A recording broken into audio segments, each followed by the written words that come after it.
Okay, so ayan. Good morning, guys. Next subject naman tayo. We have the Analytic Geometry 1. So ano ba yung mga madidiscuss natin na topics under Analytic Geometry 1? So we have the point circles and lines and yung conic sections, yung first two. Okay, na conic section natin. We have the circle and parabola. Okay, so start natin. So we have the points, lines, and circles. See, for example, meron tayo ditong Cartesian plane coordinate. Then, meron tayo ditong line having a general equation of ax plus by plus is equal to 0. Okay? Then, within this line, so assign tayong dalawang points. So ito, lagay tayo ng dalawang points. So yung first point, tawagan nating point 1. Okay? Then yung coordinates niya, we have x1 and y1. Then for the point 2 naman, okay? So yung coordinates niya, so we have x2 and y2. Okay po? So yung distance between point 1 and point 2, we can determine yung distance between these 2 points using distance formula provided by this equation. D is equal to the square root of x2 minus x1 squared plus y2 minus y1 squared. Okay? So yung difference in x coordinates then difference in y coordinates. Next, distance between 2 points in space. So for example, kapag naka 3D space siya, so paano natin makukuha yung distance between 2 points? So for example, itong line na to, kasi ito nasa 2D plane ito. How about kapag nasa 3D plane na tayo? Okay? So we use this formula, naglalagay na tayo ng z coordinate kasi kapag nasa 3D space, may z coordinates na tayo dyan. So naglagay lang tayo additional z2 minus z1 squared. Okay po? Next, slope of a line. So ito yung difference, okay? Yung nung vertical natin, y2 minus y1, then x2 minus x1. So yung m po natin or the slope, that is equal to the rise over run. Okay, yung rise po natin, ito yan, then ito naman yung run natin. Okay, so we have y2 minus y1 over x2 minus x1. Okay, minsan yung y2 minus y1 natin, so ginagawa natin yan delta y. Okay, then yung x2 minus x1 naman natin, we use delta x. Okay po, next. So ayan, same figure ulit. So kapag midpoint formula naman, so for example, itong dalawang points, we have P2 and P1. And kukunin natin yung midpoint nitong segment na to, okay, which is located here. And yung corresponding coordinates here, we have x bar and y bar. Okay, makuha natin yung midpoint formula using this equation. So x bar, that is equal to x1 plus x2 divided by 2. Then for the y bar naman, we have y1 plus y2 divided by 2. Okay? Then, for the division of line segments, so for example, itong line na to, delete ko lang yung mga sinulat ko dito. So itong point 1 and point 2, okay? So yung segment na yan, halimbawa, magkakat ako ng line dito, okay? So wherein, ano yung ratio? So tawagin natin yung point na pinagkatingan natin, tawagan natin point 3. So wherein yung distance ng P1 to point 3, okay? P1, okay? P1 to P3, okay? Yung segment na yan, over P3 to P2. Okay, ito, ano to? Okay? Fraction yan. That is equal to 2/3, okay? So yung 2/3 na po yan, yan yung magiging ratio natin. Okay? So kukunin natin yung x, we have x1 plus r divided by, ay, times x2 minus x1. Okay? So ang kinukunin natin yung x po na yan, which is ito. Okay? Then for the y naman, ito. Okay? So halimbawa, ito yung cutting point natin. Okay? So pinaghati niya lang. So yung r stands for the ratio. Next, general equation ng line natin, we have ax plus by plus is equal to 0. Yan yung pinaka-general equation ng line natin. Okay? Next, for the 2.4 naman, so kanina, general form, ito, naka-general form ito. How about kapag naka 2.0 form tayo, okay, we use this form. Okay? So we have y minus y1. So yung y1 po yan, galing po yan sa first point natin, okay, which is ito, P1. That is equal to y2 minus y1 over x2 minus x1 times the quantity of x minus x1. Okay? So alam naman ninyo kung saan galing yung x1, y1, and y2 saka x2. Okay? Sa dalawang points lang yan. Okay? So ibig sabihin kapag para makagawa tayo ng 2-point form, so kailangan natin ng dalawang points. Okay? Hanapin natin yung corresponding coordinates nun. okay, ng kada point, then makakabuo na tayo ng two-point form ng equation na yan. Okay? Then, alam naman natin na itong y2 minus y1, okay, over x2 minus x1, that is also equal to delta y over delta x. Okay? Yan din po yung slope natin, m. Di ba? So, kapag point slope form tayo, so we use this equation, y minus y1 is equal to m times the quantity of x minus x1. Okay? Then, kapag slope-intercept form naman, we use this formula. Y is equal to mx plus b. Okay? So, itong b, yan po yung tinatawag nating y-intercept. Okay? So, yan po yung point wherein, point yan sa line kung saan nag-cross siya dito sa y-axis. So, ito yung y-axis. So, ito yung b natin. Okay? Yan yung value ng b natin. Okay? And kapag x-intercept naman, ito po yung a. So, yan po yung point wherein, yung line po natin dadaan sa x-axis, which is ito, di ba? So, ito yan. Ito yung A natin, yung distance na yan. Okay, kapag naka-intercept form naman, we use this form, x over A plus y over B is equal to 1. Okay, dapat kunin natin yung A and B. Okay? So, alam naman na ninyo paano magkuha ng x at y-intercept, di ba? So, kapag y-intercept, anong gagawin natin? Set x is equal to 0. Then, kapag x-intercept, set y is equal to 0. Okay? Then next, kapag normal form, so madidiscuss naman natin ito sa analytic geometry 2. Okay, so x cosine phi plus y sine phi is equal to rho. Okay, so itong rho na to, yan po yung radius ng curvature natin. Okay, then yung parametric form naman, so ito madidiscuss din natin dito. Okay, sa analytic geometry 1. So x is equal to x1 plus t cosine alpha.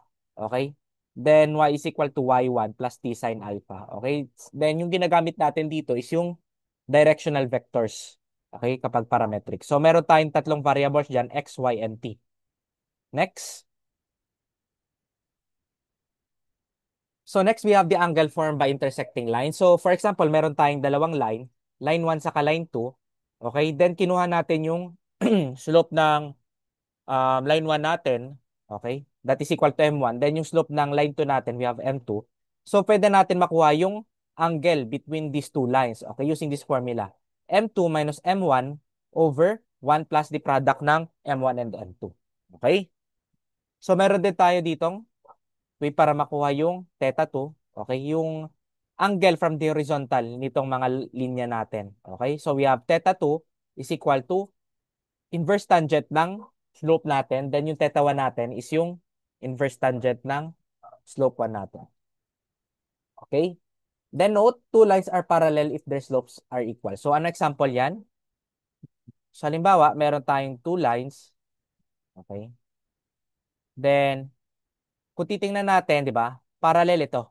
Okay? So therefore, tawagin natin yung slope nitong line 1, M1. Then yung slope ng M2, ng line 2 natin, M2.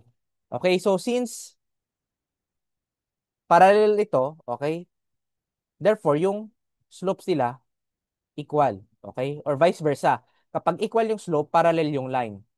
Okay? Next, perpendicular naman yung dalawang lines if the product of their slopes is 1. So, halimbawa, meron tayong isang line dito. Okay? Having a slope of M2. Then, yung isa naman, okay? Having a slope of M1. So, kapag minultiply natin yung M2M saka M1, yung lalabas is negative 1. So, therefore, itong dalawang line na to, they are perpendicular with one another. Okay? Next, so kapag horizontal line, alam naman natin, kapag horizontal line, walang delta y yan. Okay? So therefore, yung m natin is equal to 0 over delta x, that is equal to 0. Okay? Next, kapag vertical line naman, alam naman natin yan na kapag vertical line, okay, straight line yan, pataas, okay, vertical line, so meron tayong delta y, pero yung delta x natin, wala. Okay? So hindi naman pwedeng ganito yung equation natin. So that's why yung m natin is infinity. Okay? Next. So, we have mga additional formula. So, halimbawa, meron tayo ditong line 1. Okay, tawagin natin itong line 1. Then, meron tayong nilagay na point dito. Okay, having a coordinates of x1 and y1. So, paano natin makakuha yung distance between a point and the line? Tawagin natin d, yung distance na yon. So, we use this formula, d is equal to the absolute value of ax1 plus by1 plus c over the square root of a squared plus b squared. Okay? And distance naman between parallel lines. Okay, so meron tayo dito line 1, then meron tayo dito line 2. So, paano natin makukuha yung distance between parallel lines? So, ito yan. Okay, so kung titingnan natin, parallel to. Line 1 saka line 2. Same lang yung slope niya. So, with this formula, we use this formula, d is equal to the absolute value of C2 minus C1 over the square root of the a squared plus b squared. So, ito, C1, okay, ito yung general equation ng line 1. Then, for the line 2 naman, so ito. Okay, and take note, kapag parallel yung lines, yung value ng A and B for the first line, same lang din sa value ng A and B ng sa second line natin. Okay? So magkakaiba lang yan sa C. C1 and C2. That's why we have this formula. Okay? Yung A squared sa B squared lang na yan, same lang yan dito. Ano? Yung value ng A and B natin. Next, locus of a point. This is a set of points that all satisfy some given condition or property. So ano yung mga properties natin? So we have the lines, curves, or planes. Okay? So yung points na nakapaloob doon, okay? So for example, for a line, okay, yung mga points na yan, dyan sa loob ng line na yan, they share some given condition or property. So magkakapareho lang yung or sinasatisfy ng mga points na yon yung property ng line natin. Okay? Then next for a curve naman, for example, yung mga set ng points dyan na nakapaloob sa curve natin or conic section, for example, ito, parabola, okay? They all share the same condition or property. And same din kapag naka-plane tayo, okay, yung mga points na naglalay sa plane na yan, okay, they share the same condition or property. Okay, next. So, area of polygon by coordinates. Okay, so for example, meron tayo ditong polygon. Nasa Cartesian plane tayo. Then meron tayong point A, point B, okay, then point C. So, naka-triangle siya. So, paano natin kukunin yung area ng polygon using coordinates? So, meron siyang coordinates halimbawa, okay, for the A, for the B, x2, y2, then for the C. Okay, so ang gagawin natin, counterclockwise, we use this format, 1 over 2 times the absolute value ng x1 minus y1, x2 minus x1 y1, okay, for the first coordinate. So ito yung point A, ito yung point B, ito yung point C. Then halimbawa kung tawag dito kung quadrilateral naman siya, hindi siya triangle. So magdadagdag pa tayo ng additional point. Okay? So ang gawin natin, use shoelace format, okay? So alam naman ninyo kung paano yung shoelace, di ba? So i-add natin ito, yung product nito, x1 times y2 plus x2 times y3 plus x3 times y4. So halimbawa kung may d coordinate pa tayo, so we have x4, y1, balik dito. Okay? Plus x4 times y1. Then subtract. Okay, ito yung ginagamit natin na format. So minus y1 times x2 minus y2 times x3 minus y3 times x4. So kung titingnan ninyo, parang naka-shoelace pattern lang siya, di ba? Okay? So ito po, must be counterclockwise. Clockwise dapat siya. Okay? Dapat naka-clockwise tayo dito. And next, we have the length of tangent and normal to the curve. So ito yung formula natin for tangent to the curve, yung length ng tangent natin. That is equal to the absolute value ng y times the square root of 1 plus dx over dy squared. Okay, derivative ito with x of x with respect to y. Then kapag normal to the curve naman, yung length niya, that is equal to absolute value ng y times the square root of 1 plus dy over dx squared. Okay, derivative ng y with respect to x ito. Okay, binaliktad lang. Okay, same lang siya, binaliktad lang. So ito, dx over dy, ito, dy over dx. Then, length of subtangent and subnormal to the curve. So, kapag kinukuha natin yung length ng subtangent and subnormal, we use this formula. Okay, for the subtangent, we have absolute value ng y times dx over dy. Then, kapag subnormal naman, we have y times dy over dx. Okay, baliktaran lang ito. Okay? The next, asymptotes. A line being approached by a curve but never touching the curve. For example, an asymptote is a line to which the graph of a function converges. So, meron tayong tatlong uri ng asymptote dito. We have the horizontal, we have the vertical, and the oblique. Diba? So, paano natin makuha yung horizontal asymptote ng line? So, if both numerator and denominator has the same degree, divide the coefficient of leading terms. Okay, so paano ba yan? Say, for example, we have 4x squared plus 3x plus 1 Then yung denominator natin, we have, so ito yung equation ng line natin. We have 5x squared plus 4x plus 5. Okay, so example nito, kung titingnan natin, yung highest degree natin is x squared, di ba? So, since same yung degree ng numerator and denominator, kukunin lang natin yung coefficient niya. So, we have 4 dito sa taas. Okay, then 5 sa baba. Okay, then divide natin yan. Okay, so we have, yan po yung divide the coefficient of leading terms. So, alisin natin tong y. Ayo, tama. Okay. So, y is equal to 4/5. So, yan po yung horizontal asymptote natin. And kapag yung degree of numerator is less than denominator, asymptote is at y is equal to 0. So, ano example niyan? So, halimbawa, ito yung numerator natin. Okay, 4x squared plus 3x plus 1. Then, yung denominator naman natin, isabihin natin 5x cubed. Okay, so mataas yung degree ng denominator natin. Ang gawin natin, okay, matik na yung asymptote natin, y is equal to 0. Okay, kapag ganitong format. Okay, mataas yung degree ng denominator kasi kaysa sa numerator. Next, if degree naman ng numerator is greater than denominator, there is no horizontal asymptote. So, kabaliktaran nito. Okay, so halimbawa, yung numerator natin, okay, yung degree niya, so, for example, 5x cubed plus 5, then yung denominator natin, we have 4x squared plus 3x plus 2. So, mataas na yung degree ng numerator natin. So, therefore, wala siyang horizontal asymptote pag ganyan yung format natin. Okay? Then, next naman, kapag vertical asymptote, so, ang gawin natin, yung denominator natin, set natin yung denominator equal to 0. Then, solve for x value. So, halimbawa, ito, so we have 4x squared plus 3x plus 2. Then, solve for x.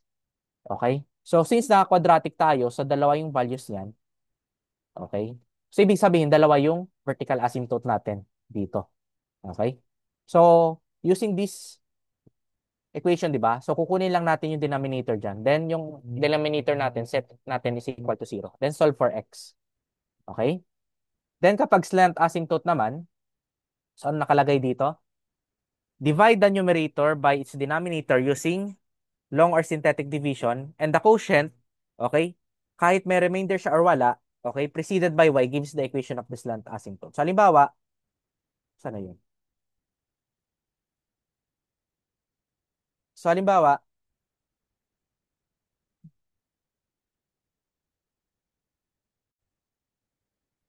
okay, so paano natin makuha yung asymptote na yan?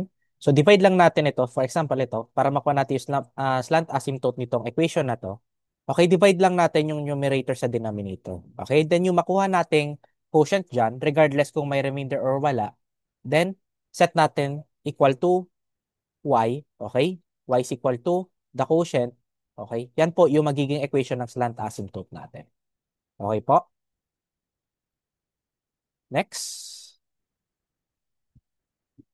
So we have the triangles in 2 dimensions. Okay, so for example, meron tayo ditong tatlong lines, okay? So yung line 1 natin, we have a2x plus b2y plus c2 is equal to 0. Ay, ito pala, ito yung first line natin, then ito yung second line natin, then ito yung third line natin. Okay? So yung area natin, okay? So kanina, di ba, pwede natin makuha using coordinates. Pero what if using lines? Okay, so using lines, so take note lang natin yung A, B, and C ng kada line natin. So we have line 1, A1, B1, C1, line 2, A2, B2, C2, and line 3, A2, A3. So A3 dapat ito. So we have A3, B3, and C3. Okay? Then para makuha natin yung area, okay, using yung given line, yung lines lang yung given, hindi yung coordinates. Okay, we use this equation. So, ang gawin natin, kunin natin yung determinant. So, gawa tayo ng 3 by 3 matrix. So, ilagay natin sa first row yung A, B, and C ng line 1. Okay, second row, A, B, and C ng line 2. Then, tawag dito, sa row 3 naman, we have yung A, B, and C ng line 3 natin. Then, kunin natin yung determinant niya. Okay, then, square natin. Okay, then for the denominator naman, so we have A1, B1, A2, B2. Okay, yung determinant niya. So using Schuli's formula lang niya. So we have A1 times B2 minus the product ng A2 and B1. Then same din dito. So A2, B2 and A3, B3. Then A3, B3 and A1, B1. Okay? So, yan lang naman yung formula natin for the area, okay, ng triangle using three lines yung given. Then, kapag kukunin naman natin yung centroid, okay, so we use this formula. So, ito yung centroid ng triangle natin. Okay, so we use this formula. So, we have x naught or xg that is equal to x1 plus x2 plus x3 over 3. Then, for the yg naman, we have the y1 plus y2 plus y3 over 3. Then, yung makuha nating coordinates dyan, yan po yung coordinates ng centroid natin. Okay? Then, let's start to solve sa problems here. So, problem 1. If the slope of the line connecting the origin and the point P is 3/4, find the abscissa of P if its coordinate is 6. So, paano natin yan masosolve? So, solution, we have, so meron tayong given dito yung slope daw is 3/4. Okay? Y over x is equal to 3/4. Then, isolate natin yung y that is equal to 3/4 ng x. Then, find the abscissa daw if its coordinate, mali yung coordinate. So, dapat ordinate yan. Okay? So, ano ibig sabihin ng ordinate? Okay, di ba? Kung matatandaan ninyo, yung x and y, so yan yung tinatawag nating domain and range. Okay? But meron tayong ibang term dyan. Okay? Yung domain, pwede rin siyang tinatawag na abscissa. Okay? Then yung range natin, ordinate. Okay? So, ibig sabihin, yung hinanap natin is yung x. Okay? If y natin is equal to 6. So, gawin natin, abscissa is equal to x. Then, substitute natin dyan sa equation na to. Okay? 6 is equal to 3/4 ng x. Then, solve for x, we have 8. Next, the 2 points on the lines 2x is equal to 3y plus 4, which are at a distance 2 from the line 3x plus 4y minus 6 is equal to 0 r. So, meron tayo ditong dalawang points. Okay, yung first point, dalawang line. So, yung first line natin is ito. Okay, tawagin natin line 1. Then, ito yung line 2 natin. Okay, then, so, i-draw natin yan, yung line na yan. So, meron tayong x and y axis. So, ito yung x, ito yung y. Then, itong line na to, okay, kung ipa-plot natin itong 3x plus 4y minus 6 is equal to 0, ito po yan, okay? Then, for the 2x, so mali ito, dapat naka 3y plus 4 yan is equal to 0. Okay? Then, assume tayo ng distance d1 dito sa kabila, then sa kabila din d2. Okay? So, assume natin na yung d1, okay, that is equal to d2. Okay? That is equal to 2. Okay? Then, yung hinanap dito is yung point dito sa line na to. Okay, dito sa line na to, wherein yung distance niya daw from this line is equal to 2. Okay? So, meron tayo diyang, assign tayo ng point dyan. We have point 1 and point 2. Okay? So, alam naman natin yung formula, di ba? Yung distance between a point and the line. Right? So, gawin natin, kukunin natin yung distance ito, D1. Okay? So, tawagin natin itong P1 na to. Okay? So, designate tayo ng point 1 dyan. Then, okay, yung coordinates niya, so, tawagin natin x1, y1. Okay, then ito naman, yung coordinates ng point 2 natin, x2 and y2. Okay? So, anong gagawin natin? Distant ng point and the line. So, ito yung line natin, ito yung point natin. So, unahin natin tong point 1. Okay, so yung D1 natin, so sabi daw dito at a distance 2. Okay? So, we use this formula, distance between ng point and the line. Okay, so set natin D1 is equal to 2. Then yung 3x plus 4y minus 6. So, galing po yan dito. Okay? So, 3x plus 4y minus 6. So, itong x1 and y1, yan po yung coordinate itong point 1 natin. Okay, over square root of 3 squared plus 4 squared. Okay, so, ito, trinanspose natin ito sa left side. That's why naging 10 tayo dyan. Then, simplify natin. We have 16 is equal to 3x1 plus 4y1. So, yan yung equation 1 natin. Then, for the equation 2 naman, so mali ito. So, dapat 2x minus 3y1 is equal to positive 4. Okay? So, yan yung equation natin. So, next, mode 5 to tayo. Okay? Mode 5, 1 pala. Mode 5, 1. So, meron tayong two equations to unknown. Solve for the x1 and y1. So, first row, we have 3, 4, and 16. Sa second row, we have 2, negative 3, and 4. So, yung mali yung answer natin dito sa ano no, sa nalagay kong answer. Dapat yung answer natin na lumabas dyan, yung x1 natin is 64/17. Then for the y1 naman, we have 20/17. Okay? So, ito yung tama. Next, ito naman, yung consider natin. Okay, yung distance 2. So, kukunin natin yung point 2, yung coordinates natin dyan. So, dito natin, gawin natin negative 2. Bakit? Kabaliktaran na siya eh. Okay, kung ito, positive 2 yung ginamit natin dito, okay, dito, kabaliktaran na, negative 2 na. Okay, that is equal to 3x2 plus 4y2 minus 6 over 3 squared plus 4 squared. Same lang yung ginamit nating line, ito lang din. Okay? So ito magiging negative 10. Okay, transpose natin yan sa left side. Okay, then simplify natin. We have negative 4 is equal to 3x2 plus 4y2. Yan yung equation 1 natin. Okay po? Then equation 2 natin.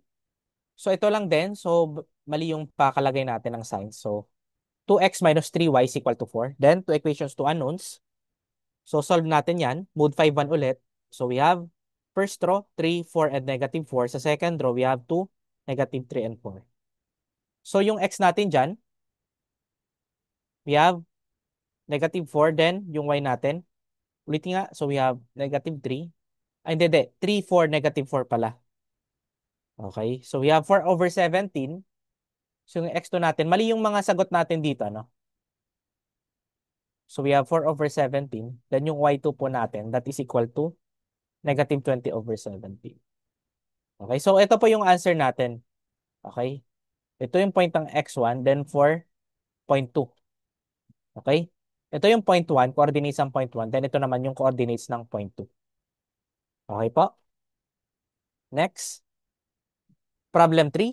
Find the distance between the given lines 4x minus 3y is equal to 12 and 4x minus 3y is equal to negative 8. So meron tayo ditong dalawang lines, and kung titignan natin yung A and B niya, okay, same lang.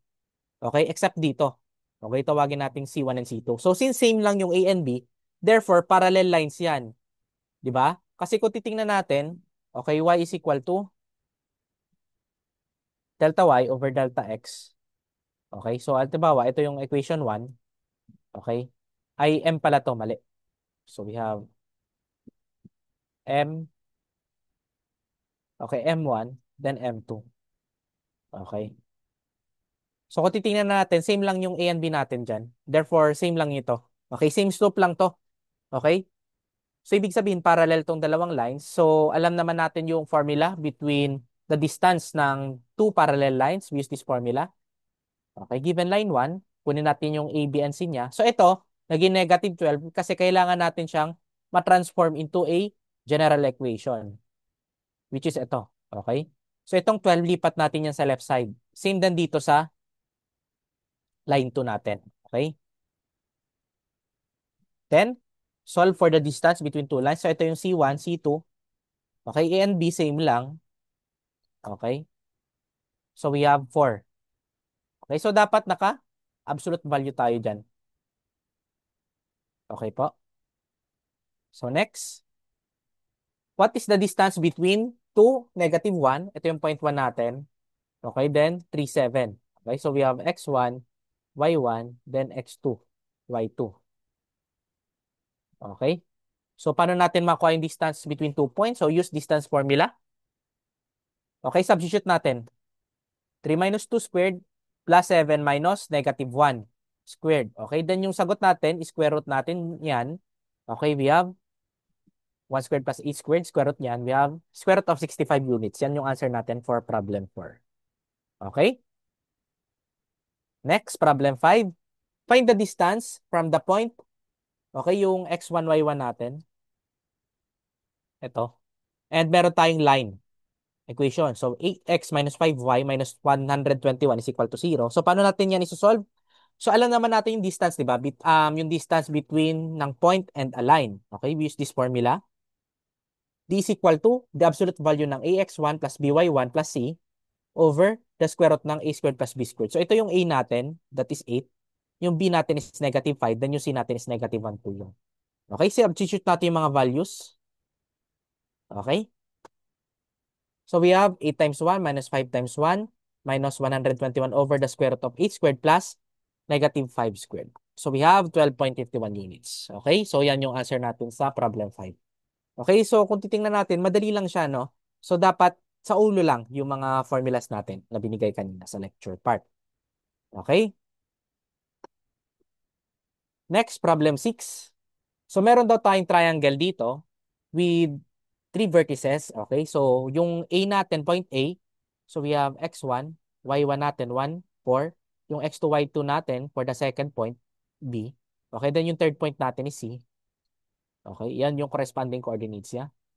So ano yung hinahanap? Equation of the line through side AB. Equation of line through 0, negative 3 and parallel to side AB. Area of the triangle and the point of intersection of the median. So paano natin siya isosolve? Okay? So ang gawin natin, gawa tayo ng Cartesian plane. Then plot natin yung triangle. Ito yung corresponding points yan, coordinates. Okay? So ang gagawin natin, equation of the line through side AB. So ito yung side AB natin, di ba? So gawa tayo ng line dyan. Pangalanan natin as line 1. Okay?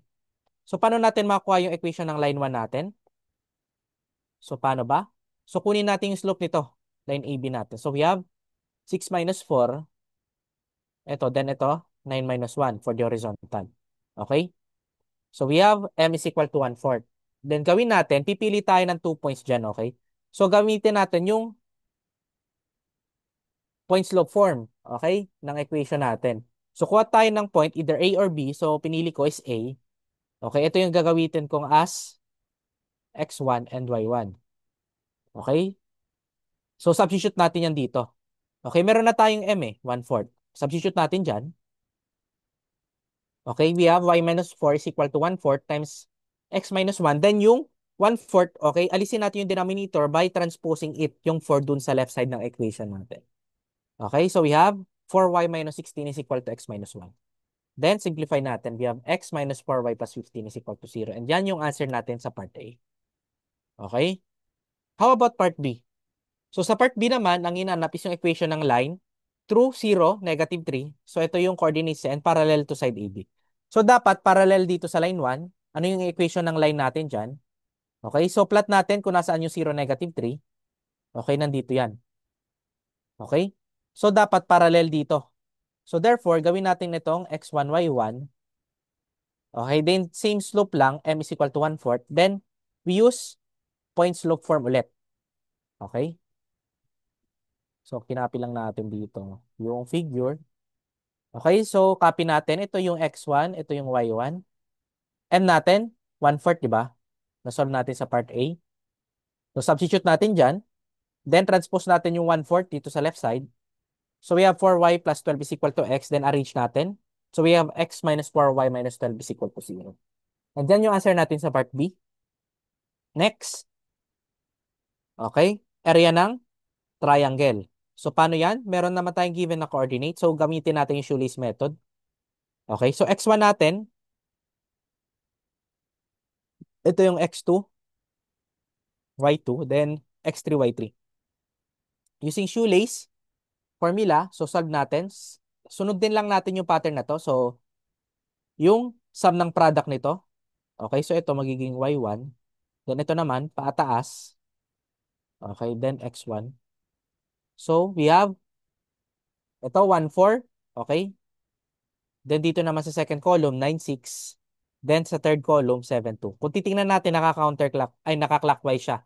Okay, yung rotation natin dyan. Then, 1 times 6 plus 9 times 2 plus 7 times, kulang pa tayo dyan isa, 7 times 4 minus, okay, 4 times 9 minus 6 times 7 minus 2 times 1. Okay?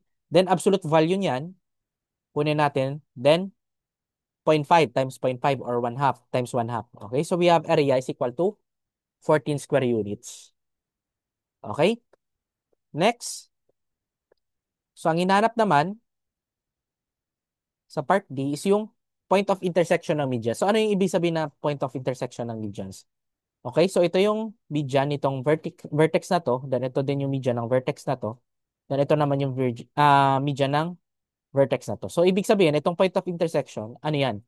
So, yung point of intersection ng medians, yan po yung tinatawag nating centroid. Okay? So, paano natin makuha yung centroid? We use this formula, di ba? Okay, so xg, so we have x1 plus x2 plus x3 is equal to 3 over 3 pala. Okay, then substitute natin 1 plus 9 plus 7 divided by 3. So yung xg natin is equal to 17/3. And for the y-coordinate naman ng centroid, that is equal to y1 plus y2 plus y3/3. Then substitute natin. So we have 4 plus 6 plus 2 divided by 3. So we have 4. So yan po yung centroid natin. Okay? Yung x niya is 17/3, then yung y natin is 4. Okay? Next, find the equation of the line passing through the point A. Ito yung point natin, 2, -3, and perpendicular daw to the line having the parametric equations. 5x is equal to 3t plus 4 and 3y is equal to 40 minus 6. So, nakapat-parametric form tayo dito ng line. Okay? So, meron tayong tatlong variables, x, y, and t. So, paano natin yan isosolve? So, gawin natin, isolate natin yung x, okay? In terms of t. So, we have x is equal to 350 plus 4/5. Okay? Then, sa 3y is equal to 40 minus 6 naman, isolate natin yung y. Okay, that is equal to 430 minus 2. Okay? Then, yung direction vector po natin, ito yan. Okay, so we have 3/5. Ito. Ito yung magiging delta x natin. Okay? Ito yung delta x. Then, ito yung delta y natin. Okay, itong 4/3 na to. So, pwede natin makuha yung slope. So, m is equal to delta y over delta x, 4/3 over 3/5. So, we have 20/9. Okay? So, next, dapat perpendicular daw. Okay? So, papas dito sa point na to, pero perpendicular dito sa line na to. Okay? Yung equation ng line natin.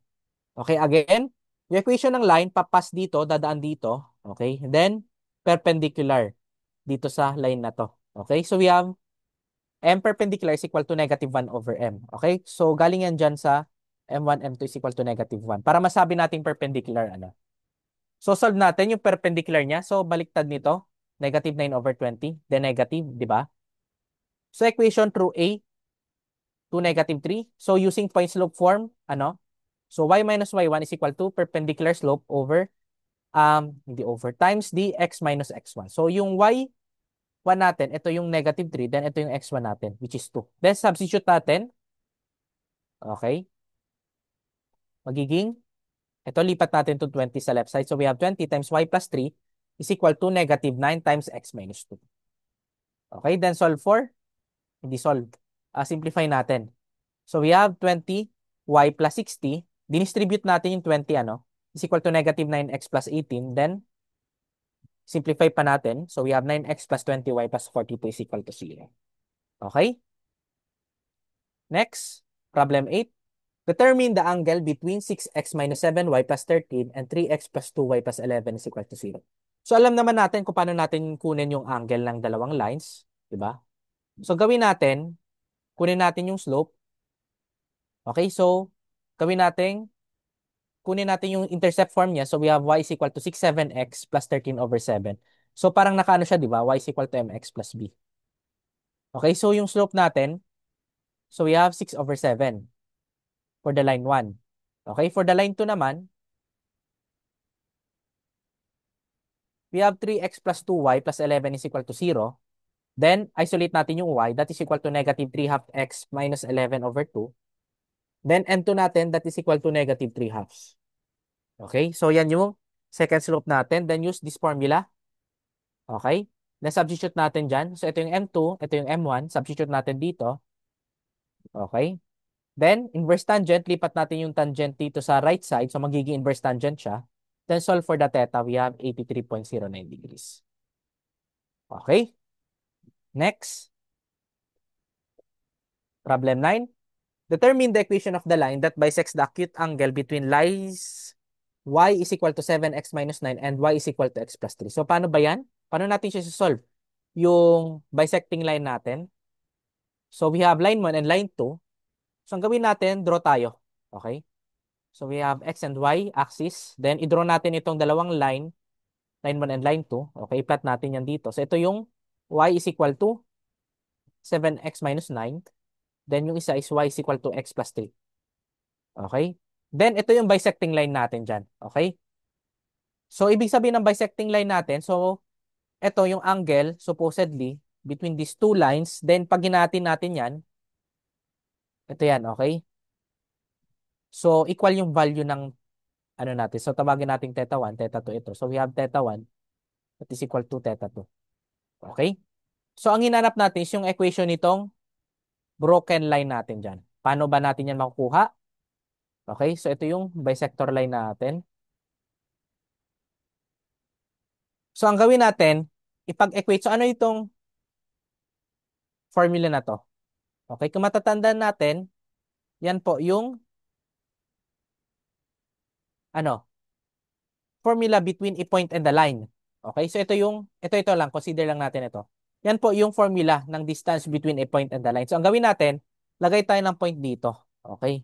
So, kung titingnan natin yung length dyan or yung distance dyan, okay, same lang sa distance dito. Okay? So, ito yung equation 1 natin. Ay, ito pala yung line 1 natin. So, yung distance natin dyan, tawagin nating D. Okay? Same din sa distance dito. Okay? For the second one, which is ito. Okay? So, ito, positive or negative. Okay? Mamaya, malalaman natin yan. Okay? So, we use this formula. Then, gawin natin, substitute natin yung mga values dyan. So, ito yung A1. Wait lang. Ito yung A1, B1 natin. Then, we have A2, B2. Okay, then C2. Then, ito yung C1. Okay? So, substitute natin. Line 1 natin, 7x minus y minus 9 over the square root of 7 squared plus negative 1 squared. Okay? That is equal to negative. Bakit negative? Kasi, kung titingnan natin, okay, papunta dito sa bisector line, so pababa, di ba? Itong second equation natin. So, therefore, magne-negative tayo dyan. Unlike dito, kasi pataas tayo. Okay? Then, x minus y plus 3 over the square root of 1 squared plus negative 1 squared. Okay, sinubstitute lang natin yan. Then, simplify natin. Okay, yung denominator. Then, alisin natin yung denominator. So, ito yung magiging kalalabasan. Nag-cross multiply tayo dyan. Okay, then, alisin natin yung square root. So, paano ba yan? So, we have 7x minus y minus 9 is equal to negative 5 times the quantity of x minus y plus 3. Okay, then, simplify pa natin. Then, makakarag tayo dito, 12x minus 6y plus 6 is equal to 0. So, pwede pa natin yan ma-factor. Okay, so we have 2x minus y plus 1 is equal to 0. So, we have y is equal to 2x plus 1. So, ibig sabihin, yung bisector line natin, that is equal to y is equal to 2x plus 1. Yan po, yung equation natin ng bisector line. Okay, naintindihan?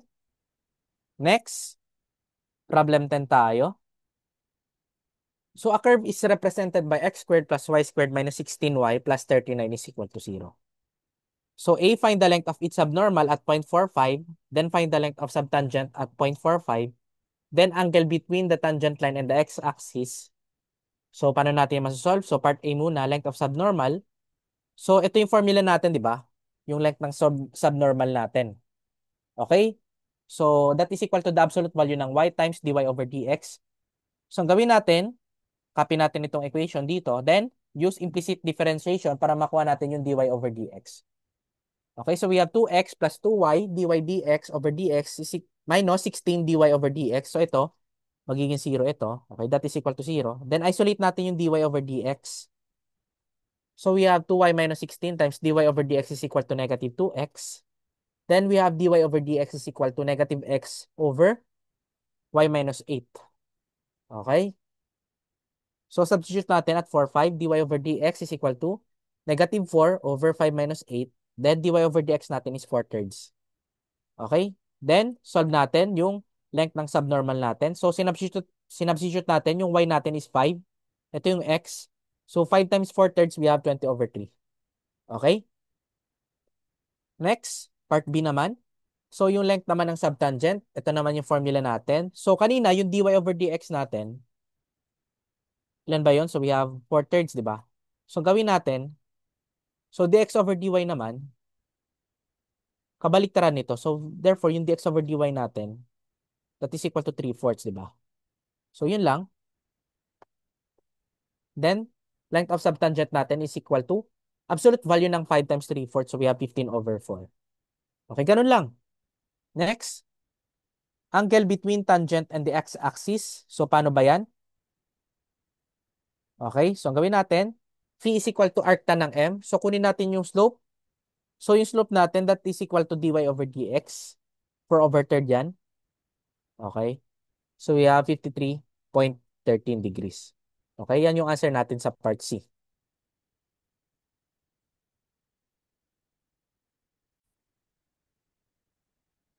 Okay, next. So we have conic sections na.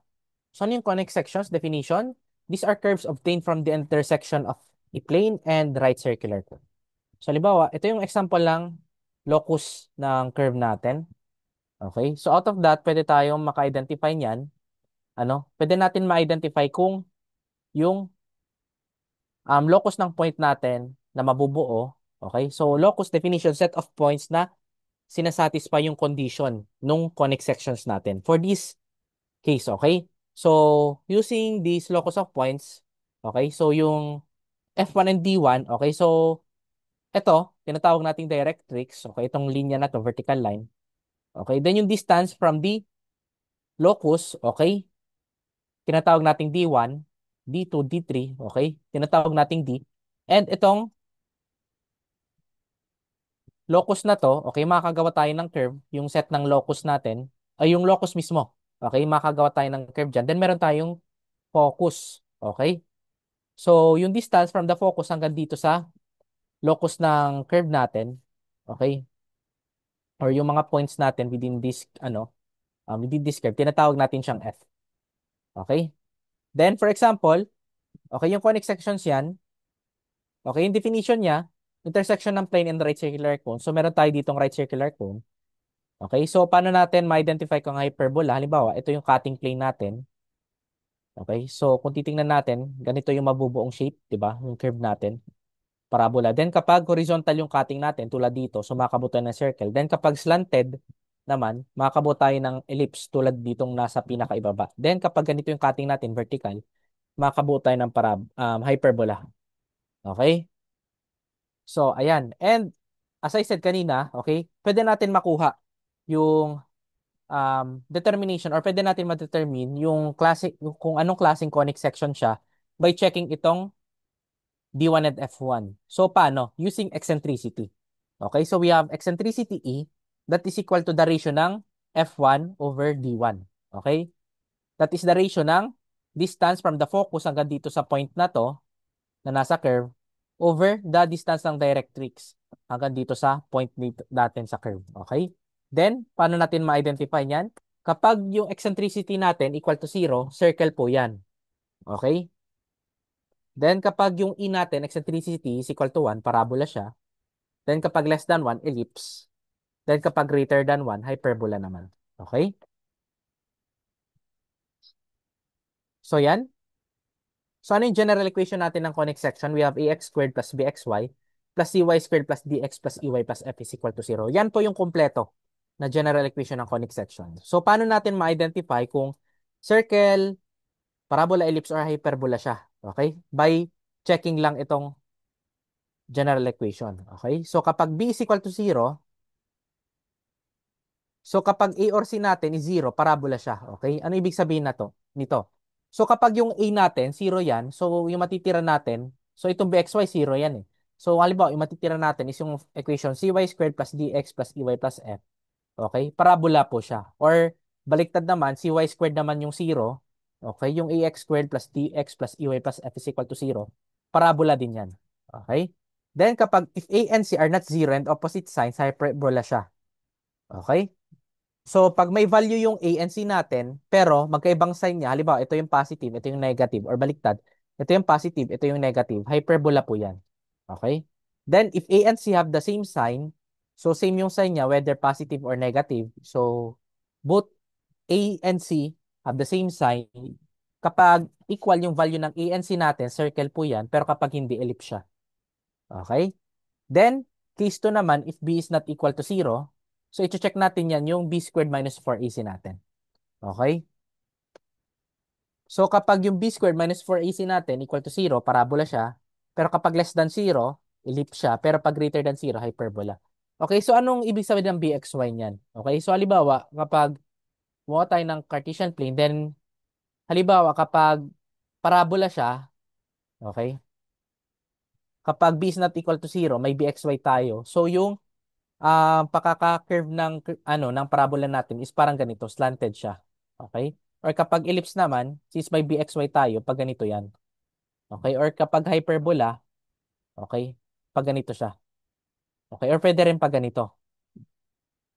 Okay? Pwede rin pag ganito, o pwede rin pag ganito. Okay? Depende sa bxy natin. Okay? So itong A, B, C, D, E, and F, mga constant lang yan. Okay? Yung mga coefficient natin sa equation. Next. So circle. So circle, ano definition ng circle natin? Locus yan ng point that moves such that it is always equidistant from a fixed point called the center. Okay? And the constant distance is called the radius of the circle. So halimbawa, ito, pero tayong circle. So ito yung mga set of points natin na tinatawag na locus. Okay, yung distance yan from the center, tawagin nating C. Okay, equidistance yan. Okay, same lang yung distance nito dyan hanggang dito sa center. Same lang yan po. Okay, then yung distance na yan, yan po yung tinatawag nating R. Okay, then yung coordinates ng center natin, tinatawag natin yan as HK. Okay, ito yung ginagamit natin na symbol for the center. Then, kapag dun sa circumference, okay, or dun sa locus mismo, okay, around ditong circle na to, so tinatawag natin siyang XY. Okay, PXY. So, yung center at HK, so we use this formula. Okay, ito yung equation ng circle natin. Okay, hindi siya yung general, standard form siya. So, we have x minus h squared plus y minus k squared is equal to r squared. So, gawin ninyo, pag nakaganitong format na yung equation ng circle natin, pwede na natin ma-identify yung center. Okay, using this. Check natin. So, kabaliktaran lang, gawin ninyong negative h. Okay, so we have center, yung sa x-axis. Okay, negative h, gawin yung opposite. So, we have positive h. Okay, then for the center naman sa y-coordinate, yung negative k, gawin natin positive. Then for the radius, okay, radius is equal to r squared. Okay, so square root nyo lang yung nakuha nating value dito. Okay, so kapag nasa origin siya, okay, so origin, 0, 0 yan. So therefore, yung h and k natin, 0. Kaya na-simplify yung equation natin dito. Okay, then kapag general form, ito, yung equation natin. So kung titingnan natin, bxy is equal to 0. Okay. And yung a and c natin, a yan is equal to c yan pag sa circle. Okay. Then para makuha natin yung h and k using this general form, okay, we have this formula, h is equal to negative d over 2a and k is equal to negative e over 2a. So kung ayaw ninyong i-convert siya into, pwede siya ma-convert from general to standard form. Ito yung standard form natin. Okay. And from standard form, pwede natin makuha yung h and k, di ba? Or kung ayaw ninyo, so use this equation. H is equal to negative d over 2a, then k is equal to negative e over 2a. Okay? Then for the radius r naman, we use this formula. Okay? R is equal to, medyo mahaba siya. That is equal to square root of d squared plus e squared minus 4af over 4a squared. Okay? Next. So radical axis, the line that passes through the points of intersection of the circles. Okay, one way to obtain the radical axis is by subtracting the equation of the circles. Okay? So ito po yung example ng radical axis natin. Kung titingnan natin, meron tayong dalawang circle na nag-intersect. Okay? And ito yung point intersection nila. So dalawa yan. Okay? So para nakabuo tayo ng second line dyan, di ba? Then itong line na yan ng intersection na dadaan dun sa sa point of intersections ng dalawang circles. So yan po yung tinatawag nating radical axis. Okay, so para makuha natin yung radical axis, we use this formula.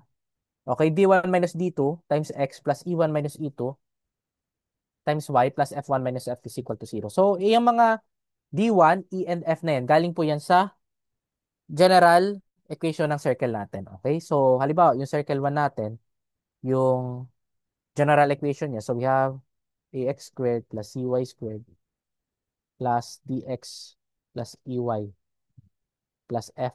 Okay, so gawin natin A1, C1, D1, E1, and F1. Okay, then for C2 naman, so we have A2 x squared plus C2 y squared plus D2x plus EY, E2 y plus F2. Okay? So itong mga D, E, and F, okay? So galing lang yan dito sa general equation ng circles natin. Okay, so since meron tayong dalawang circles dyan, and take note na pwede pa rin magkaroon ng radical axis even if circles don't intersect. Okay? Next, orthogonal circles. So halimbawa, meron tayo ditong dalawang circles, C1 and C2. Okay? So they are perpendicular, if the condition below is satisfied. Okay? Kapag na-satisfy natin itong equation na to, okay?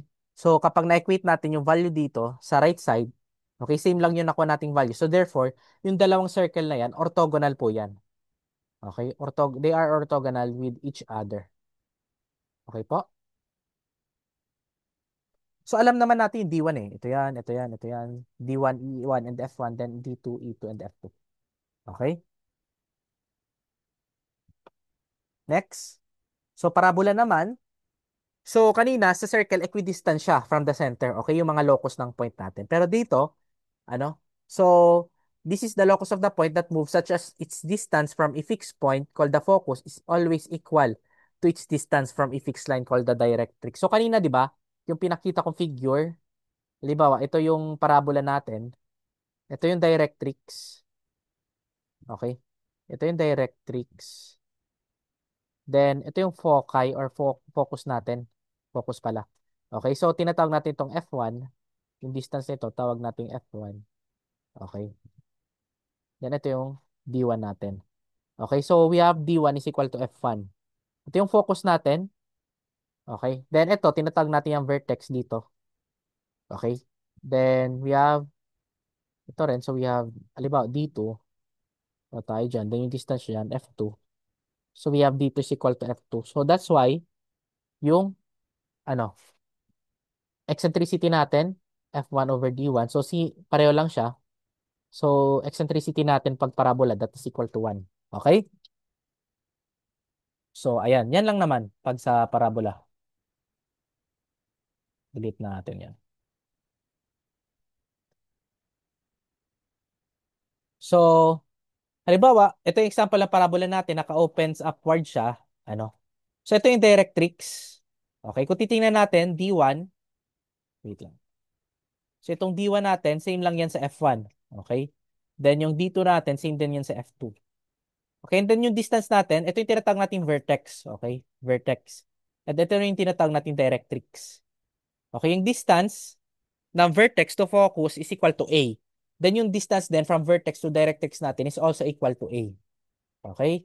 Then from here, okay, from focus, okay, yung length niya, okay, hanggang dito sa ma-reach yung magkabilang dulo ng parabola natin. So itong length na to, that is the latus rectum. Okay, yung length ng latus rectum natin, that is also equal to 4A. Okay, 4 times A. Okay, so kapag opens upward, ito yung standard form ng parabola natin. X minus h squared is equal to 4A times y minus k. Okay, saan na yun? Then kapag opens downward naman, so we have x minus h squared is equal to negative 4a times y minus k. So yung hk po, yan po yung vertex natin. Kung sa circle, yun po yung center dito. Ito po yung vertex hk natin. Okay? Kapag opens downward, ganito yan. Ay pag upward, ganito. Pero kapag opens downward, pabaliktad yan. Okay? Then opens to the right, ganito yan. Okay? Y minus k squared is equal to 4a times x minus h. And then kapag opens to the left, ito naman. Okay, y minus k squared is equal to negative 4a times x minus h. Okay, then yung latus rectum natin, L is equal to 4a, then yung area natin, area is equal to 2/3 times base times height. Okay, then yung general equation ng parabola natin, okay, so it's either yung a natin is equal to 0 or c is equal to 0. Okay, so kapag ganito, ax squared, so nawala yung c, di ba? Plus dx plus ey plus f is equal to 0. So ganito yung opening niya. So naka-vertical siya. Okay, so it's either ganito or ganito. Yung standard form niya. Then kapag yung A naman yung 0, meron tayong value ng C. Okay, ganito yung magiging opening niya. It could be open to the right or to the left. Okay? So, ganyan. Next, solve tayo. So, problem 11, determine the length of the tangent to the circle x squared plus y squared minus 4x minus 5 is equal to 0 from 8, negative 2. Okay, so meron tayong point dito. Okay, siguro nasa labas to ng circle. Then yung inanap is yung length of the tangent. Okay, from 8, negative 2. So, ang gawin natin, draw tayo ng x and y axis. Then, i-plot natin tong circle. Okay? So, we have, ito yung point natin, 8, negative 2. Then, ito yung center natin. Okay, so paano natin makuha yung center? So, ito, naka-general form siya. Okay, convert natin to standard form. Okay, so mamaya. Okay, makuha natin yan kung bakit may r is equal to 3. Okay, so ang gawin natin, ito, di ba, yung general form niya. Convert natin to standard form, which is ito na.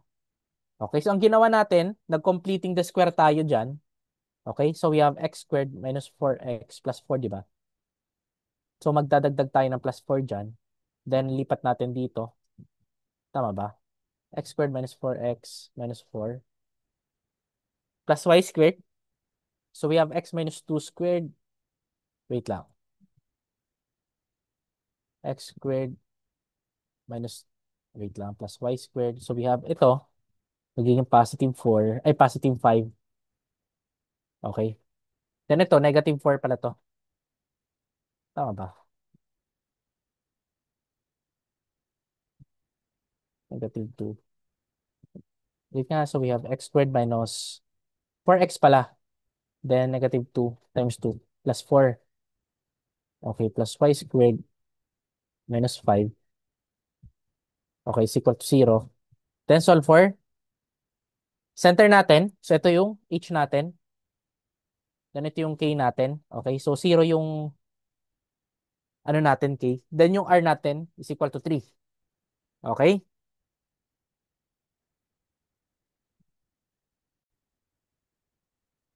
So ayan. Wait lang. Tulong tayo dito. So we have x squared minus 4x plus 4. Then minus 4 minus 4x minus 5 is equal to 0. Okay? So yan.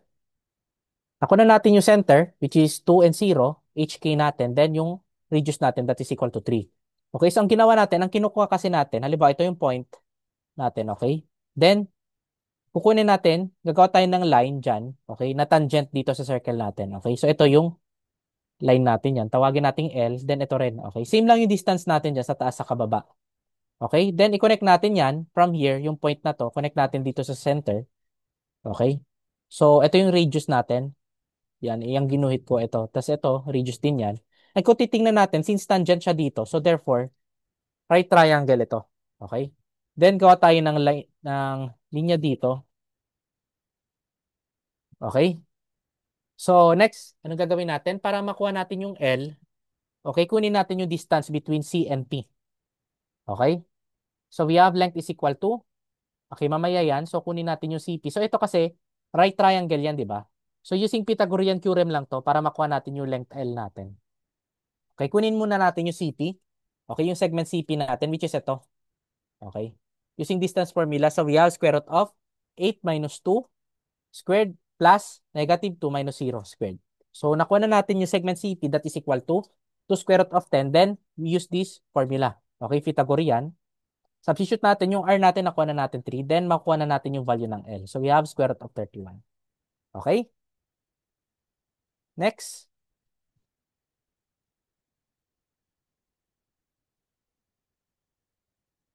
So, we have problem 12.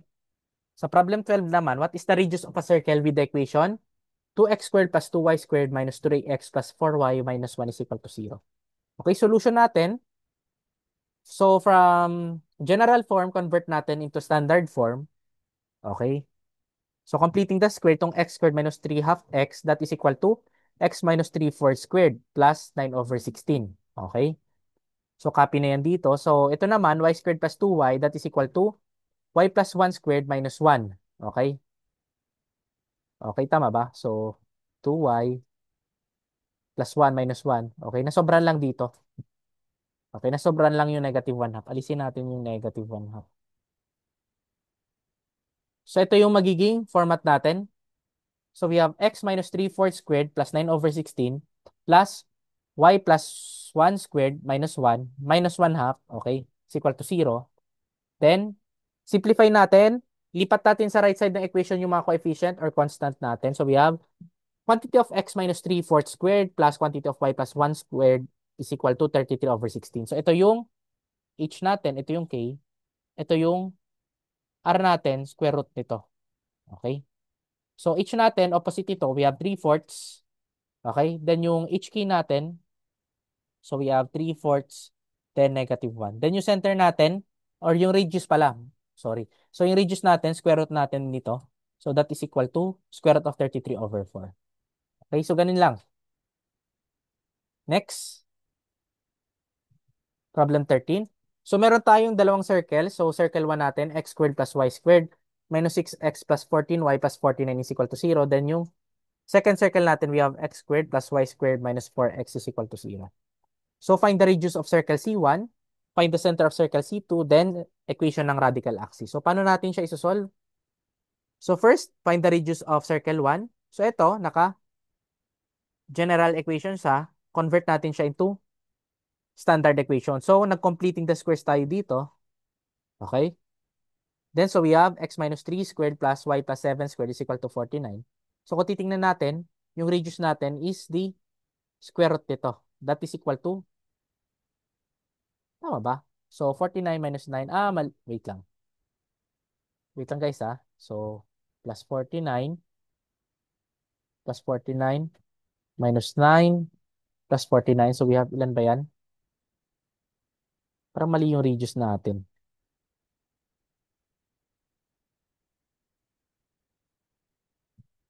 Negative 98 plus 9. So we have 89. Wait lang ha. Check ko lang dito sa ano natin. Parang may mali. So we have x squared plus y squared minus 6x plus 14y plus 49. So x squared, wait lang. X squared plus y squared minus 4x. Sa circle 1 muna tayo. So completing the squared tayo, plus 9. Okay. Then, copy dito.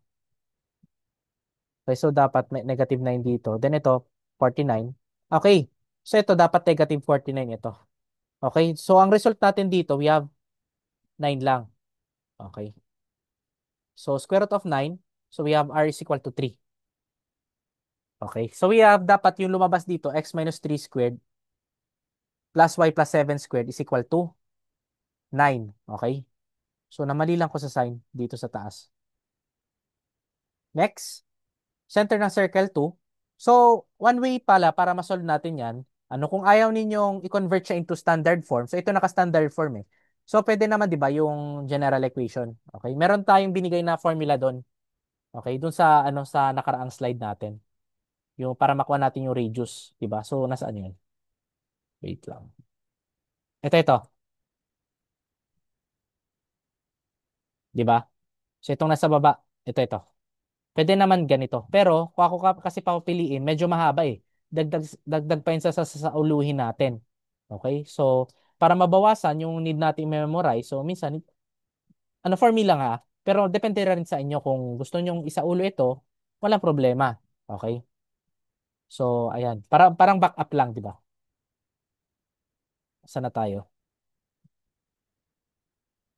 Wait lang ha.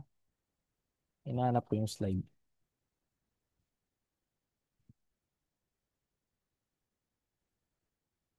Ito ba? Oh, tama. So, ayan. So, yun lang. Then, problem B, center of circle C2. So, we have x squared plus y squared minus 4x is equal to 0. So, completing the square dito sa x. So, we have x squared minus 4x plus 4 plus y squared is equal to 4. So, ito yung hk natin. Okay? So, yung h natin, we have negative 2. Opposite niya is 2. Then, k natin, 0. Okay? Then, yung radius natin dyan, that is equal to square root of 4. We have 2. Okay? The next, equation ng radical axis. So, gawin natin, so we have formula natin? D1 minus D2, x plus E1 minus E2 plus F1 minus F2. Okay? Or pwede, gawin ninyo, isubtract nyo na lang yung C1 and C2 natin. Okay? Kung ayaw ninyo parang na-overwhelm kayo sa formula na to.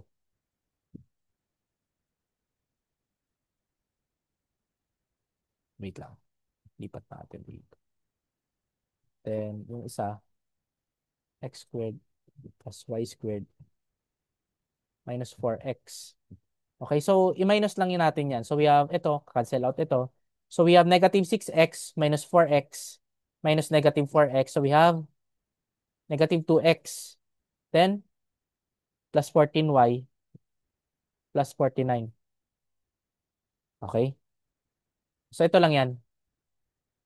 Okay, then, pwede natin yan i-simplify. So we have 2x minus 14y minus 49 is equal to 0. Okay, so yan yung sa problem 13 natin. Next, problem 14. Find the shortest distance from a point 1, 2 to a point on the circumference of the circle defined by the equation. Okay? So yung shortest distance daw. So we have this general equation ng circle. So gawin natin, convert natin yan into standard form. Okay? So ito yung standard form niya. So we have h negative 5, then yung k natin is negative 3, then yung radius is 2. Okay, the next plot natin siya. Okay, so ito yung 0.12 natin, pinat natin dito sa x and y axis natin. Then ito yung center ng circle natin. Okay? Then next, ito yung radius niya, di ba? So gawa tayo ng point dito. Okay? So yung inanap, label natin as t, ang inanap yung shortest distance. Okay, so meron tayong dalawang distance from a point hanggang dito sa circumference. Okay, so pwedeng ito, or pwede rin yung hanggang dito kasi ito circumference din. Okay? So para makuha natin yung distance dito, okay? Kung between these two, so ito yung first distance, okay? Then ito yung shortest, then ito yung longest. Okay? So nakikita nyo. So kukunin natin yung distance nito, PT. Tawagin natin yung segment PT.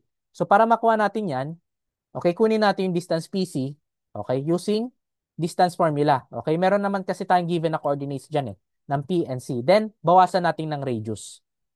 Okay, so distance PC, so we have 1 minus negative 5, then square natin, plus 2 minus negative 3, then square natin. So we have square root of 61, then bawasan natin ng 2 para makuha natin yung segment PT. Okay, that is equal to 5.810 units. Okay, naintindihan? Next. Problem 15, the equation of the circle with center at negative 2, 3, and which is tangent to the line 20x minus 21y minus 42 is equal to 0 is? So, paano ba yan? So, gawin natin, compute natin yung distance nitong center ng circle natin to the line. Okay? So, alam naman natin, okay, yung distance from a point to the line, so we use this formula, ito yung A, ito yung B, ito yung C natin, then ito yung x1 and y1 natin. Okay, substitute lang natin yan. So we have d is equal to 5. Okay? Then next, okay, gawin nating radius yung distance. Okay? So we have x plus 2 squared plus y minus 3 squared is equal to 25. Okay? Kasi yung hinanap natin, di ba? So ito yung circle. Di natin alam yung equation ng tangent ng line nito. Okay?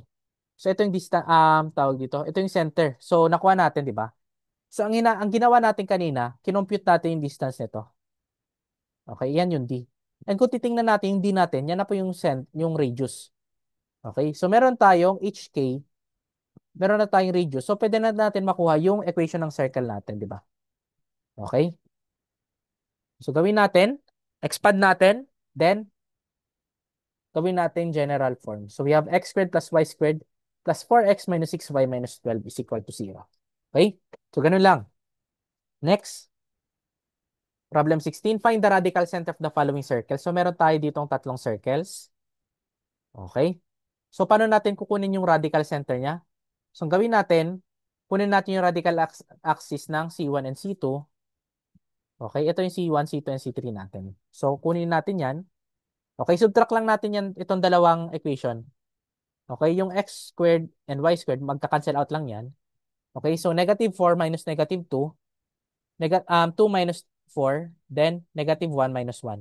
Okay, so we have negative 6x minus 2y minus 2 is equal to 0. Yan po yung radical axis equation ng circle 1 and circle 2. Then, simplify natin. Ito yan. Then, for C2 and C3 naman, so subtract natin yan. So, we have 2 minus negative 6, then plus 4 minus negative 4, plus 1 minus 9. Okay, so we have this one. Okay, x plus y minus 1 is equal to 0. Then next, C1 and C3 naman. Okay, so we have negative 4 minus negative 6 plus 2 minus negative 4, then negative 1 minus 9. So we have x plus 3y minus 5 is equal to 0. Then ang gawin natin, so we have 3 equations pero 2 unknowns lang. Pwede na natin makuha. Okay? Solve for radical center. So ang hinanap kasi yung radical center, yung point of intersection nitong tatlong radical axis natin. So yan yung definition ng radical center natin.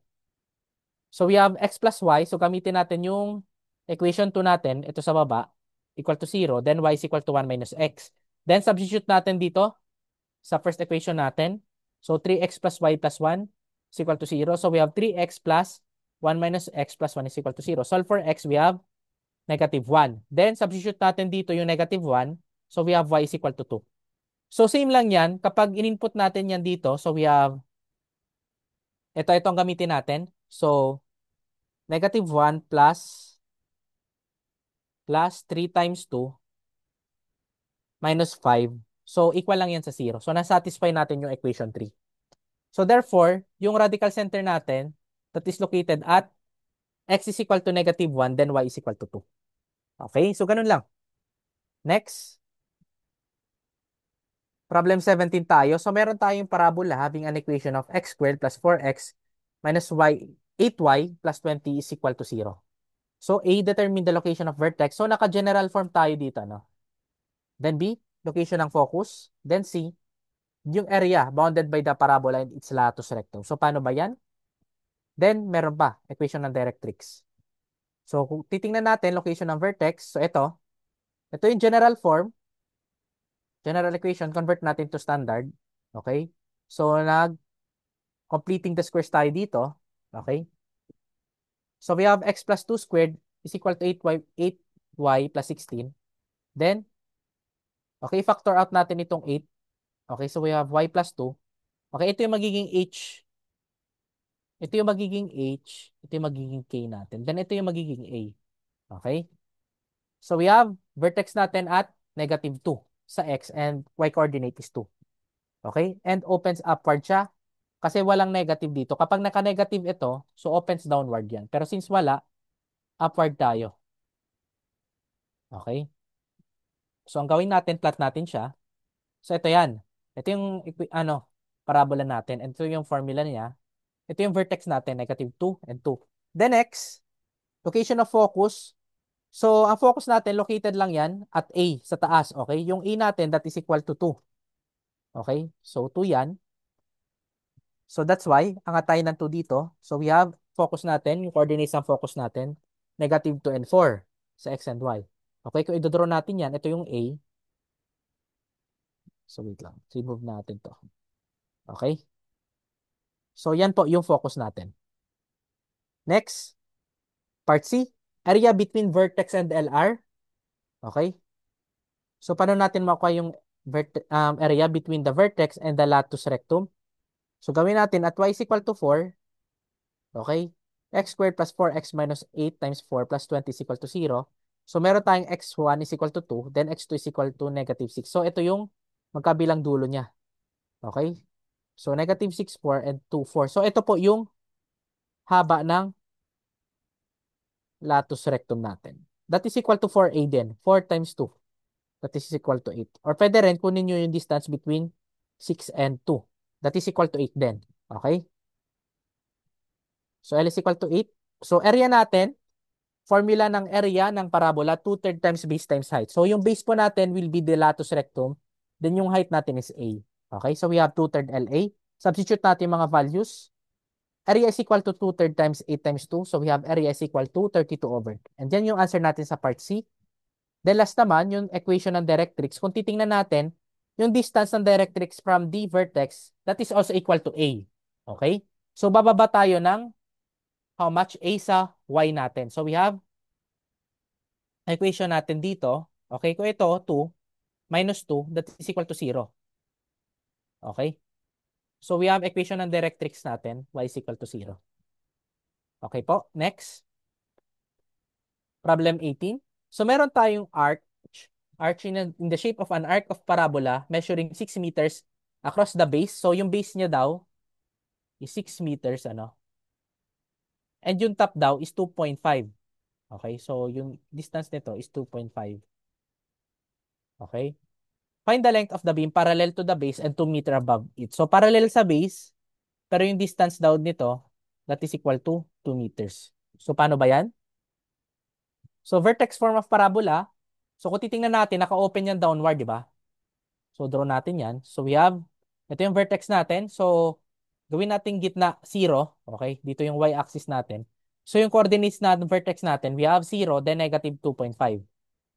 Okay, so dapat positive pala, positive 2.5 kasi paangat. So ito yung x-axis natin. Okay, yung width niya or yung base natin, we have 6 meters. Okay, then yung coordinates natin dyan, paghatiin natin sa dalawa, so ito 3,0, then ito negative 3,0. Okay, paano natin makuha yung length ng beam natin? Okay, so paano? So we have y is equal to, pwede natin gamitin itong formula na to. Okay, vertex at 0, 2.5, h natin 0, k is equal to 2.5, substitute natin dito.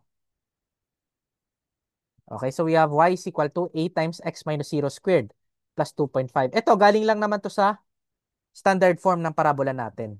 Okay? So y is equal to ax squared plus 2.5. Then next, solve for a. Ano? So, ang gawin natin, pili tayo dito, or ito. Okay, pinili natin at 3, 0. Okay, so yung x natin is 3, yung y natin is 0. Then solve for a natin. So yung a natin negative 2.5 over 9. Then balik na tayo dito sa formula na to. So we have y is equal to negative 2.5 over 9 times x squared plus 2.5. Okay? So next, set at y is equal to 2. So paano ba yan? So 2 is equal to negative 2.5 over 9 x squared plus 2.5. Okay? So we have, sinubstitute natin dito eh. At y is equal to 2. Okay? At y is equal to 2. So meron tayong x1, meron tayong x2 dito.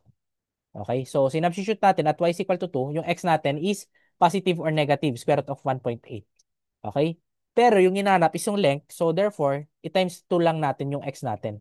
Okay? So we have L that is equal to 2 times the absolute value ng square root of 1.8. So we have L is equal to 2.683 meters. So yan yung answer natin. Okay? Sa problem 18. Or kung ayaw nyo guys, ano, meron tayong another solution dyan. So ang gawin natin, delete ko lang to, ano? I-remove ko lang. Wait, saan yun? So ang gawin natin, pwede tayong gumamit ng similar parabola. So consider natin itong parabola na to. Okay? Yung base niya is 3, yung height niya is 2.5. Then itong smaller parabola, okay? So ito, so since 2 meters above, so yung matitira dito, ito 2 meters, di ba? Then ito, gawin nating x, okay? Then ito, 2.5 minus 2, so we have 0.5. So using similar parabola, so i-relate natin, so we have 3, yung base muna, over 2.5, okay? Itong ano, height niya. So we have 2.5, then square natin yan. That is equal to yung y natin pangalawa. So we have 0.5 over x squared. Okay? So yan. Then solve for x. Yung makuha po natin dyan, we have square root of 1.8. Okay? So we have 2x that is equal to 2.683. So ganun lang. Kung ayaw ninyong ganito. Okay? Next. Problem 19. Find the equation of the locus of a point which moves so that its distance from the line x plus 4 is equal to 0 is 5 more than its distance from the point 3, 1. Okay? So gawin natin, plot natin siya. So x and y axis natin. So yung distance daw, ito yung equation ng x plus 4 is equal to 0 or x is equal to negative 4. Okay? So yung point natin dito, 3, 1. So plinet natin yan. So ito yung locus ng point natin where yung distance daw from here, okay? Yung tawagin nating D. Okay? So ito. So halimbawa ito, PXY. So yung distance daw nitong line from this point, so tawagin ng D1 yung distance yan, that is equal to D2 plus 5. Okay? Which is satisfied by this equality. Okay? 5 more than the distance ng P natin from this point, 3, 1. So paano natin yan makuha? So ito, same lang yan. Ano? So halimbawa ito, D3, D4. So makakabot tayo ng formula, D3 is equal to D4 plus 5. Pero ito na yung gamitin natin sa taas. Okay, D1 is equal to D2 plus 5. So ang gawin din natin, ano? Use distance formula for D2. Okay, so we have X. Ay, dito muna pala. Ano? So we have X minus, yung X natin dito, negative 4. Okay, X is equal to negative 4 is equal to, okay, yung distance nito, D1, is equal to D2. So distance nito, so we use distance formula, x minus 3 squared plus y minus 1 squared plus 5. Okay? Then simplify natin. Then, ayan, alisin natin yung square root. So, isi-square natin yan. Pareho. Okay? Then, solve for. Simplify natin. In-expand natin ito. Okay? So, naka-arrive tayo dito. So, x squared, cancel out ito. Okay? So, 6x lipat natin dito. Positive 6x minus 2x. So, we have 4x. Then, ito, lipat natin dito yung 9, maging negative 8, equal to y minus 1 squared. Then, gawin nating general form. Ay, standard form pala. Okay, so we have 8 minus 1 squared is equal to 4 times x minus 2. So, therefore, yung vertex nito, h natin, dali. So, yung h natin, we have 1, 2. Hindi, mali. 4x minus h. Mali. Yung vertex natin, that is equal to 2 and 1. Okay? Yun. And yung, okay, tama. Di ba? Okay, tama. So, yung a natin dyan is equal to 1. So, therefore, angat tayo ng 1 sa horizontal. So, we have focus that is equal to 3, 1. Okay, which is satisfied dito. Ito yung focus natin. Ito yung vertex natin. Okay. So may 8 dyan dito sa ano, dito sa 4 ano, 4 times 1, okay? That's why yung A natin is equal to 1. Okay, so dyan lang naman nagtatapos yung analytic geometry 1 natin. Okay, so pakisolve yung mga handouts. Okay, the next natin is analytic geometry 2. Okay, thank you sa pakikinig guys.